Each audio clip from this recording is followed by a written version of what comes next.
If somebody wants to do the best of its kind, that has to be inspirational. I mean, that has to be, wow, let's go for it.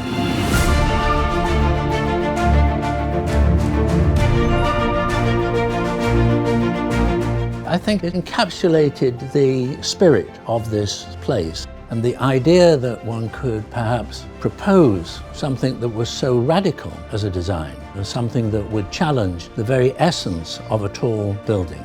The big move was to take everything out of the heart of the space and to move it to one side, to create the open loft spaces, to celebrate the views to the peak, the views to the water, and uninterrupted lines of sight, good for communication, and to break it down into zones so you had communal areas where people could communicate. Also enable the creation of a banking hall right in the center of the space, and also lifting everything up so the pedestrians could flow under. That has been a very enduring aspect of the project and is as alive and well today as it was on the drawing board.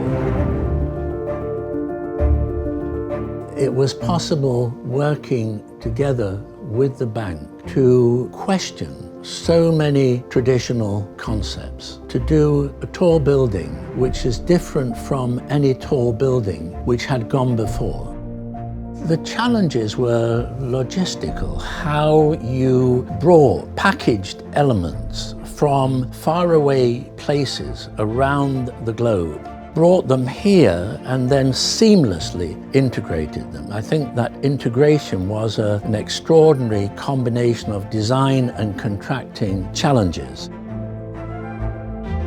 I remember immersing myself at that time with the team in the traditional buildings, the way in which in an age before air conditioning, buildings had been cooled by generous shade. And that led to the idea of using shade on this building. And of course, seawater cooling, which took a lot of the equipment away from the building and cleared the top of the building for views.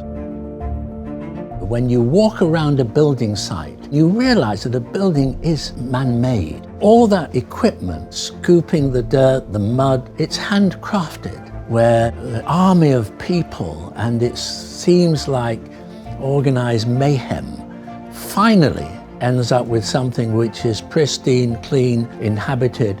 That, I think, is still an extraordinary miracle, and is a sense of wonderment still. You can see the renderings, you can see the models, but nothing really prepares you for the real thing. The smell, the tactile qualities, that's a very special moment. As a designer, when you revisit, you're always re-evaluating. And of course, there's things that you would do differently because the technology of building has moved on in 40 years. So you can do things now that you couldn't do then. You could have transparency and more insulation. You could save more energy. But the big picture is one that has endured and will continue to endure over time. That, I think, is the important test of any project in retrospect. It's wonderful to see so many familiar details. I think it's just great. This building set off a train of further explorations in terms of tall buildings. It encouraged large volumes to break up the mass of a building, to introduce nature into the buildings with an ecological, sustainable element. But there is nothing like this building. It is unique and special to its place. It's a positive gesture, a kind of beacon for the future, an optimistic belief in the future. And that was really the brief of the bank, to do the best bank building in the world. That was about Hong Kong, it was about the bank, it was about the community. It was about a big idea, and we all need big ideas.